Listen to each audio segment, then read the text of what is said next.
Est-ce que t'es gros?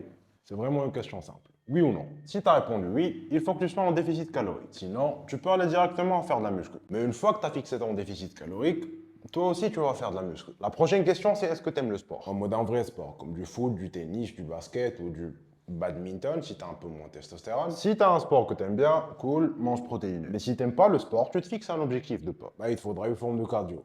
De la marche, tapis de course, vélo, rameur ou elliptique si tu as toujours moins de testostérone. Et quand il s'agit de choisir le bon cardio, demande-toi juste si tu l'aimes bien. Car je sais pas si tu as remarqué, mais on fait rarement les choses qu'on n'aime pas. Et même si on se force et on finit par les faire, on les fait pas pour longtemps. Une fois que tu as un cardio que tu aimes bien, cool. Toi aussi tu vas manger protéiné.